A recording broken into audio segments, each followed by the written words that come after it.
Bienvenidos de nuevo al aula virtual. Continuamos en este vídeo con el estudio del título primero de la Constitución Española. Retomamos el capítulo segundo para ver su segunda sección, de los derechos y deberes de los ciudadanos.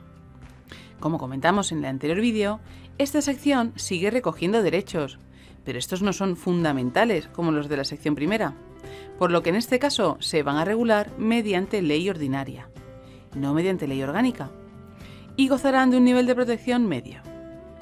Sobre estos tres niveles de protección que ya hemos comentado, hablaremos al final de este vídeo, cuando desarrollemos el artículo 53. Estos derechos y deberes, a su vez, no son tan preguntados como los derechos fundamentales, por lo que no es tan importante recordar cuáles se recogen en cada artículo. Tampoco los desarrollaremos tan en profundidad, salvo algunas excepciones. Aún así, es importante que tengáis claro, de forma general, qué derechos se regulan en esta sección para no confundirlos con los derechos fundamentales ni con los principios rectores de la política social y económica del capítulo 3. Comenzamos con el artículo 30, una de las excepciones en las que debemos memorizar también el número del artículo, y que nos dice que los españoles tienen el derecho y el deber de defender a España. La ley fijará las obligaciones militares de los españoles y regulará la objeción de conciencia, así como las demás causas de exención del servicio militar obligatorio. Como vemos, se establece la posibilidad de imponer como obligatorio el servicio militar, que estuvo vigente hasta diciembre de 2001. No obstante, lo más importante de este apartado es la objeción de conciencia, que tenéis que recordar que se recoge concretamente en el artículo 30.2, porque más adelante, cuando veamos el sistema de garantías de los derechos y libertades, veremos que este derecho es uno de los que goza de una especial protección. Continúa el artículo diciendo que podrá establecerse un servicio civil para el cumplimiento de fines de interés general, y que mediante ley podrán regularse los deberes de los ciudadanos en los casos de grave riesgo, catástrofe o calamidad pública. En el artículo 31 se recoge el deber de contribución frente a los gastos públicos. Todos contribuirán al sostenimiento de los gastos públicos, de acuerdo con su capacidad económica, mediante un sistema tributario justo, inspirado en los principios de igualdad y progresividad, que en ningún caso tendrá alcance confiscatorio. De este artículo se ha preguntado en algunas ocasiones en qué principios se inspirará el sistema tributario, que son los de igualdad y progresividad, y concretamente que en ningún caso tendrá alcance confiscatorio. El artículo 32 trata del derecho a contraer matrimonio en condiciones de igualdad, y nos dice que el hombre y la mujer tienen derecho a contraer matrimonio con plena igualdad jurídica. A continuación, por el artículo 33, se reconoce el derecho a la propiedad privada y a la herencia. Y más importante, pues ha sido preguntado en alguna ocasión lo que nos dice el apartado 2. La función social de estos derechos delimitará su contenido. Y en el apartado 3, también preguntado, que nadie podrá ser privado de sus bienes y derechos sino por causa justificada de utilidad pública o interés social, mediante la correspondiente indemnización y de conformidad con lo dispuesto por las leyes. Esto que acabamos de leer se está refiriendo a la posibilidad de expropiación con la que cuentan las diferentes administraciones públicas. En el artículo 34 se reconoce el derecho de fundación para fines de interés general. De aquí es importante no confundir este derecho a crear fundaciones, y que es un derecho ordinario de esta sección segunda, con el derecho recogido en el artículo 22, que reconocía el derecho de asociación, y que es un derecho fundamental y regulado por ley orgánica. Como esto puede llevar fácilmente a equívoco, suelen aparecer algunas preguntas del tipo indique cuál de estos es un derecho fundamental, apareciendo entre las respuestas el derecho de fundación, que no lo es, o bien ambos derechos, de fundación y asociación juntos, que también sería una respuesta errónea. Y pasamos al artículo 35, uno de los más preguntados de esta sección, que recoge el derecho al trabajo. Lo más preguntado no es el artículo en sí, sino si el derecho al trabajo es un derecho fundamental. Como nos puede parecer algo importante, podemos caer en la trampa de señalarlo como tal, cuando no es así. De hecho, si prestamos atención a cómo está redactado, el mismo artículo nos dará una pista, pues nos habla de que es un derecho y un deber. Todos los españoles tienen el deber de trabajar y el derecho al trabajo, a la libre elección de profesión u oficio, a la promoción a través del trabajo y a una remuneración suficiente para satisfacer sus necesidades y las de su familia, sin que en ningún caso pueda hacerse discriminación por razón de sexo. A continuación, el artículo 36 establece que la ley regulará las peculiaridades propias de los colegios profesionales y que la estructura interna y el funcionamiento de los colegios deberán ser democráticos. Esto es exactamente lo mismo que lo que se dice en los artículos 6 y 7 para los sindicatos, las asociaciones empresariales y los partidos políticos. Y el artículo 37, también importante, en especial lo recogido en el apartado 2, nos dice que la ley garantizará el derecho a la negociación colectiva laboral entre los representantes de los trabajadores y empresarios, y se reconoce el derecho de los trabajadores y empresarios a adoptar medidas de conflicto colectivo. Es importante recordar concretamente que en el artículo 37.2 se regulan las medidas de conflicto colectivo, pues lo referenciaremos como el único derecho que, sin ser un derecho fundamental, se puede ver suspendido durante las situaciones de excepción y sitio, que veremos más adelante en este mismo vídeo. Además, la ley incluirá las garantías precisas para asegurar el funcionamiento de los servicios esenciales de la comunidad. Esto es similar también a lo recogido en el artículo 28 respecto al derecho a la huelga, con el que es importante también que no lo confundáis, puesto que el derecho a la huelga es un derecho fundamental, al contrario que este que estamos viendo de adoptar medidas de conflicto colectivo, y que es tanto para empresarios como para trabajadores. Y finalizamos esta sección segunda de derechos y deberes con el artículo 38, por el cual se reconoce la libertad de empresa en el marco de la economía de mercado, es decir, la libertad para crear empresas.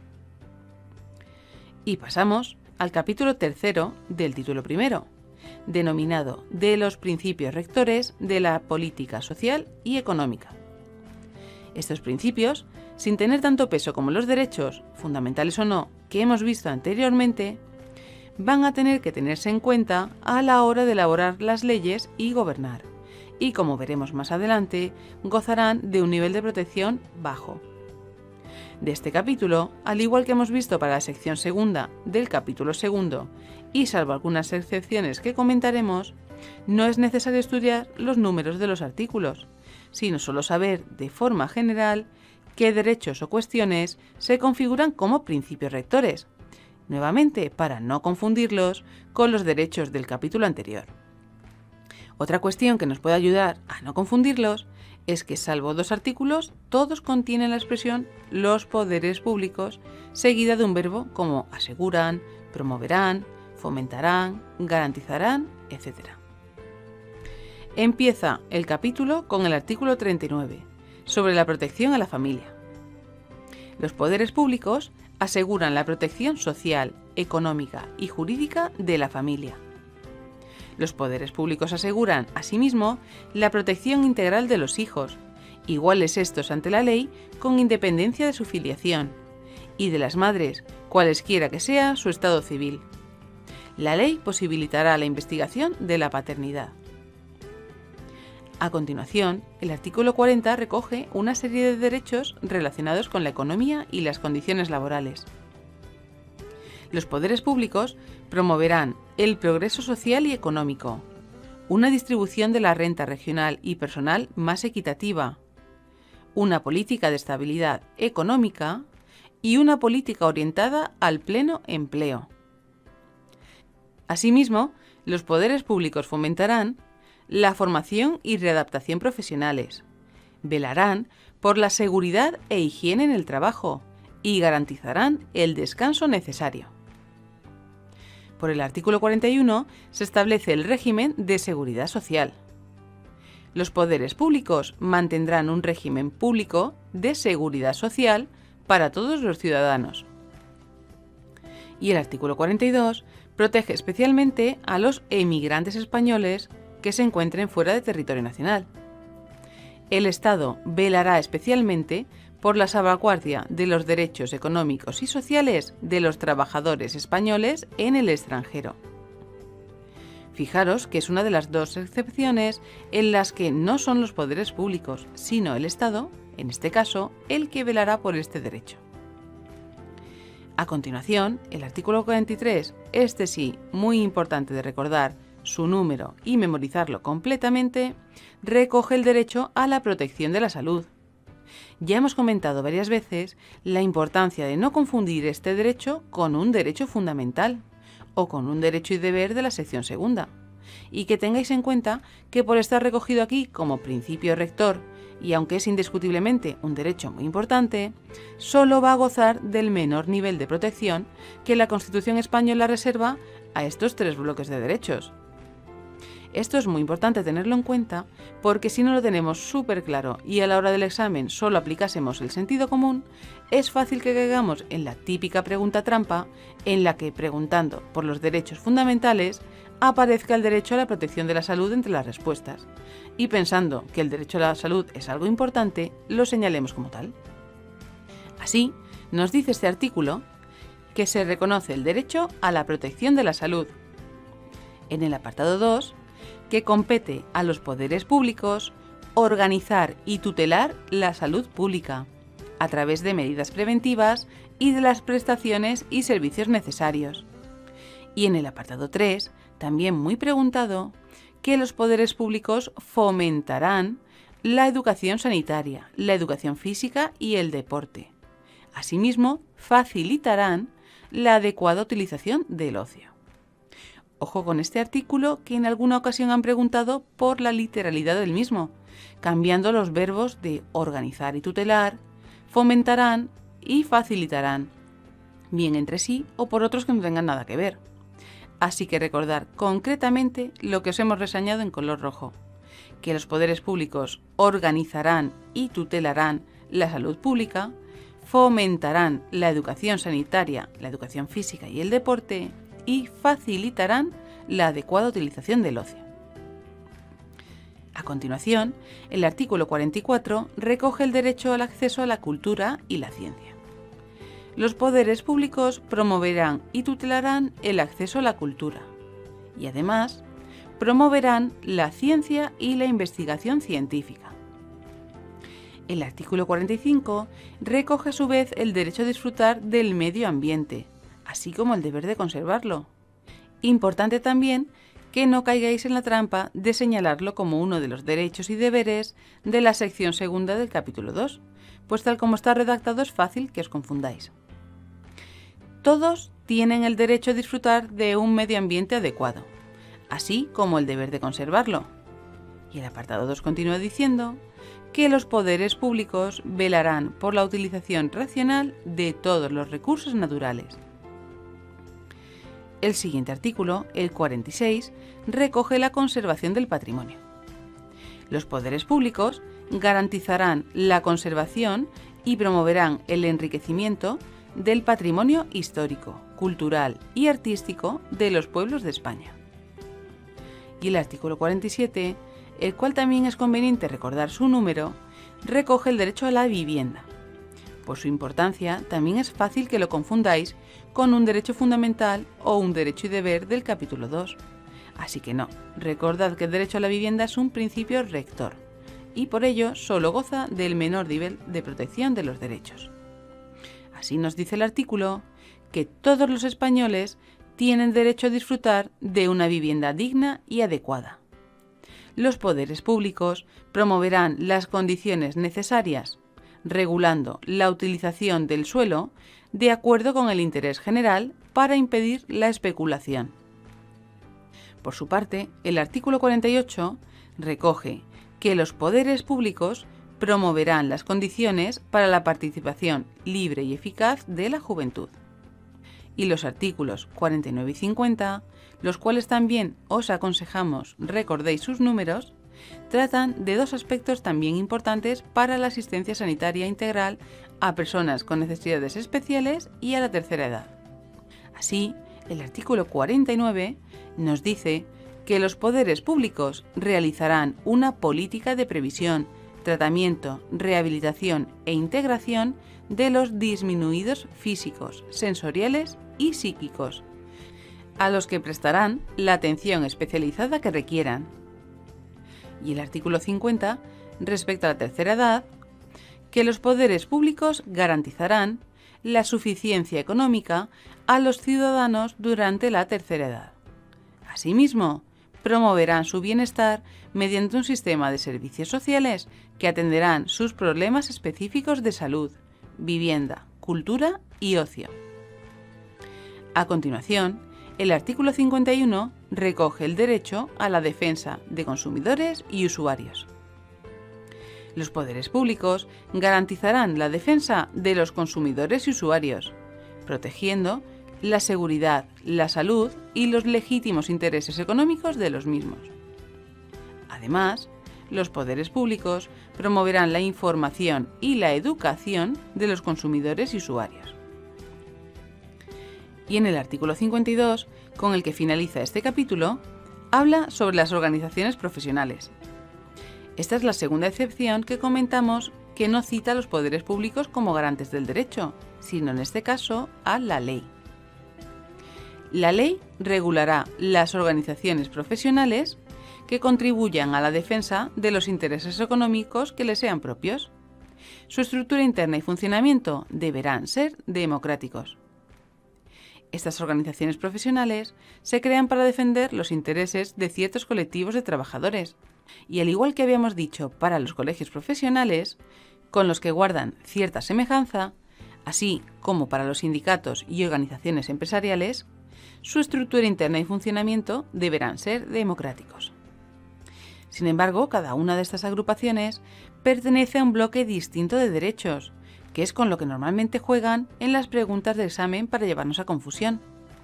Para evitarlo y facilitaros su estudio, os dejamos el siguiente esquema que recoge las particularidades de todas las agrupaciones que hemos visto recogidas hasta aquí.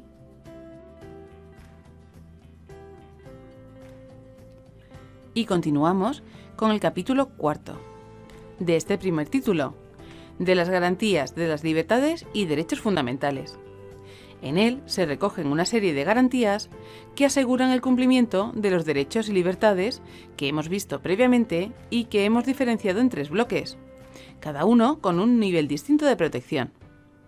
Para hacer memoria, os recuerdo que diferenciamos los derechos fundamentales de los artículos 15 al 29 del capítulo segundo, en su primera sección, que dijimos disfrutaban del máximo nivel de protección y por ello su regulación siempre será mediante ley orgánica. Los derechos y deberes de los ciudadanos, en los artículos 30 a 38 de la sección segunda, que comentamos gozan de un nivel intermedio de protección y ya no requieren ley orgánica para su regulación, sino ley ordinaria. Y por último, los principios rectores de la política social y económica, en los artículos 39 al 52 del capítulo tercero, que tienen el menor nivel de protección, y por ello dijimos que eran orientadores o inspiradores. Pues bien, según la importancia de los derechos recogidos en cada uno de estos tres bloques, el artículo 53 prevé unas medidas para protegerlos, más estrictas para los derechos más importantes y más laxas para los menos protegidos. Vamos a verlo primero en un esquema y luego vemos el artículo. Para los derechos del primer y segundo bloque, es decir, del capítulo segundo, se establece, por una parte, que dichos derechos vinculan a todos los poderes públicos, de tal manera que los ciudadanos pueden exigir que se respeten dichos derechos, por ejemplo, a la vida, a la libertad o al trabajo, aunque no haya una ley que lo diga. Además, estos derechos van a estar desarrollados siempre por ley, no admitiéndose para su regulación ninguna otra norma con menor rango. Y por último, para poder hacer efectiva la protección de estos derechos, se establece la posibilidad de realizar un recurso de inconstitucionalidad ante el Tribunal Constitucional. Este recurso tiene unas particularidades que veremos más adelante, Pero en resumen podemos decir que consiste en solicitar al Tribunal Constitucional que determine si una ley es disconforme o no con la Constitución y, en caso necesario, que la anule. Este recurso no puede ser interpuesto por cualquier persona, sino por determinados poderes públicos que la ley dispone, y que también veremos más adelante. Dentro de este capítulo, como acabamos de comentar, los derechos de la sección primera, os recuerdo, los derechos y libertades públicas, gozan de un nivel especial de protección, el más alto. Por ello, además de los que acabamos de ver, disfrutan de otros mecanismos de protección, que son, por un lado, que el desarrollo de los mismos tendrá que ser por un tipo especial de ley, la ley orgánica, que requiere de una mayoría absoluta del Congreso de los Diputados. Esto aparece recogido en el artículo 81, junto con el resto de materias que tienen esta reserva del desarrollo por ley orgánica. No en el 53 que estamos viendo, pero os lo comentamos aquí para que no lo olvidéis. El siguiente mecanismo consiste en que los recursos que se interpongan en los tribunales ordinarios para la defensa de estos derechos se tramitarán por un procedimiento de preferencia y sumariedad, lo que significa que tendrán una tramitación más ágil y sencilla respecto a otros procedimientos. Esto además también aplica para el artículo 14, que os recuerdo no está integrado en la sección primera, sino que figura independientemente, y que recoge el principio de igualdad ante la ley de todos los españoles. Por último, la posibilidad de tramitar un tipo especial de recurso ante el Tribunal Constitucional, el recurso de amparo, que también veremos más adelante, pero que tiene como particularidad que lo puede plantear cualquier persona contra una actuación de cualquiera de los poderes públicos, si considera que han sido vulnerados sus derechos, siempre que haya agotado todos los recursos previos que pueden interponerse. Esto es aplicable también para el artículo 30.2, que recoge la objeción de conciencia, y para el artículo 14.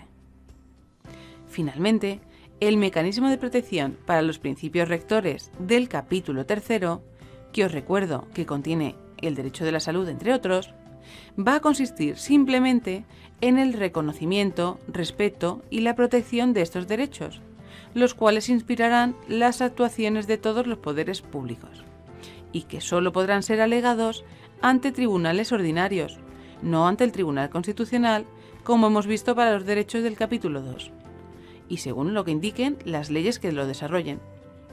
Esto quiere decir que si no hay una ley que diga, por ejemplo, que todos tenemos derecho al acceso a un sistema de salud público, no podremos exigirlo, aunque la Constitución dispone que tenemos derecho a la protección de la salud. Una vez visto esto, pasamos a verlo en el artículo 53, que nos dice que los derechos y libertades reconocidos en el capítulo 2 del presente título, es decir, el primer y segundo bloque que acabamos de comentar, vinculan a todos los poderes públicos. Solo por ley podrá regularse el ejercicio de tales derechos y libertades, que se tutelarán de acuerdo con lo previsto en el artículo 161.1a. Este artículo hace referencia al recurso de inconstitucionalidad que ya hemos comentado. A continuación, el apartado 2 nos dice que la tutela de las libertades y derechos reconocidos en el artículo 14 y la sección primera del capítulo 2 será ante los tribunales ordinarios por un procedimiento basado en los principios de preferencia y sumariedad, y el recurso de amparo ante el Tribunal Constitucional. Y por último, el apartado 3, que el reconocimiento, el respeto y la protección de los principios reconocidos en el capítulo 3 informarán la legislación positiva, la práctica judicial y la actuación de los poderes públicos.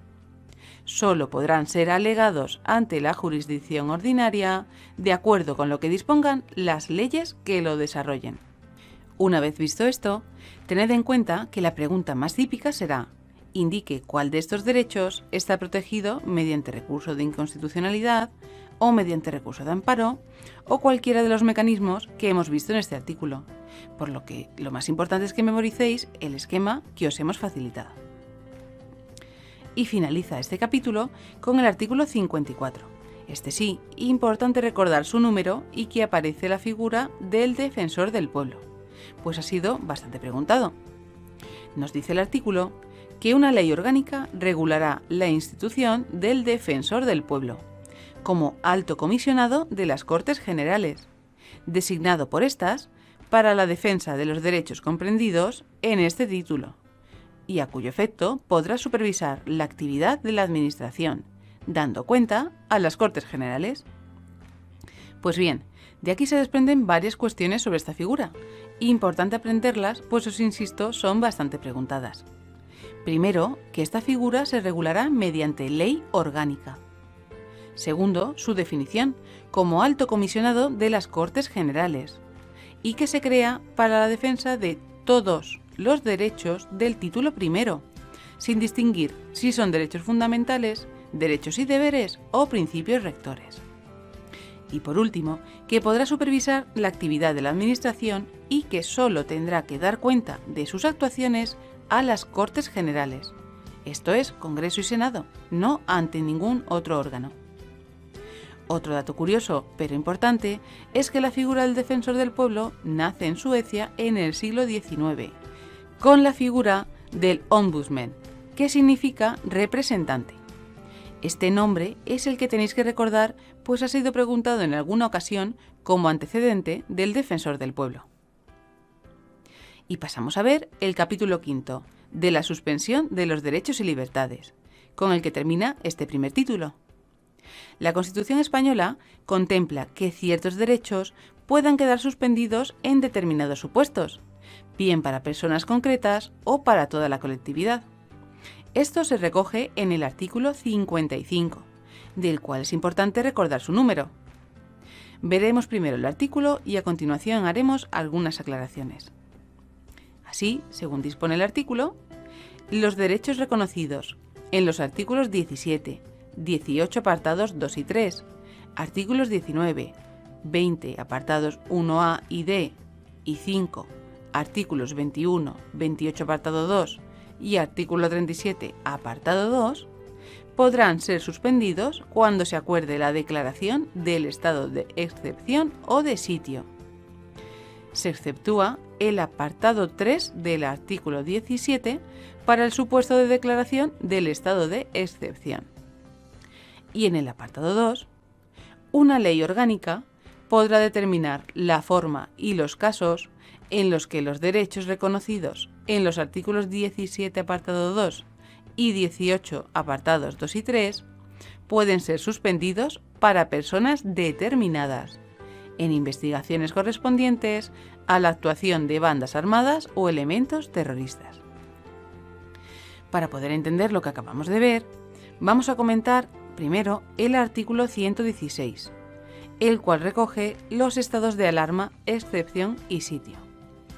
Aunque lo estudiaremos en profundidad cuando lleguemos a él, es necesario que sepáis que, de forma general, la declaración de alguno de estos tres estados obedece a situaciones extraordinarias, en las que se hace imposible el mantenimiento de la normalidad mediante los poderes ordinarios del Estado, por lo que se van a tener que limitar o suspender algunos de los derechos de los ciudadanos. El estado de alarma es el menos restrictivo, pues solo limita los derechos, no los suspende, y se declara en situaciones de catástrofes naturales, paralización de servicios públicos esenciales o epidemias, como hemos vivido recientemente con la pandemia por COVID-19. Sin embargo, durante los estados de excepción y sitio, sí pueden suspenderse derechos y se declaran en caso de que existan graves alteraciones del orden público o actos de fuerza contra el Estado. Así, volviendo al artículo 55, vemos que se establecen dos tipos de suspensión. La suspensión colectiva del apartado primero, por el cual podrán limitarse los siguientes derechos. Durante el estado de excepción, el artículo 17, excepto en su apartado 3, es decir, se podrá suspender el derecho a la libertad y a la seguridad.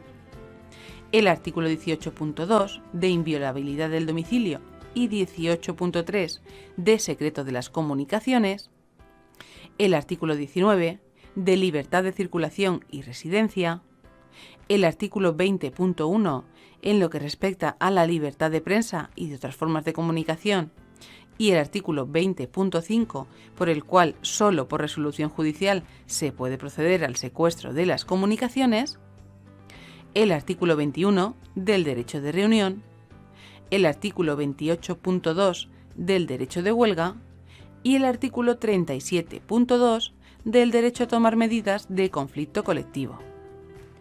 Y durante el estado de sitio, además de los anteriores, podrán suspenderse las garantías que el artículo 17.3 establece para los detenidos, del derecho a la información y a la asistencia del letrado. Por su parte, el apartado 2 recoge la posibilidad de proceder a una suspensión individual de los derechos en relación con las investigaciones que se lleven a cabo a bandas armadas o elementos terroristas.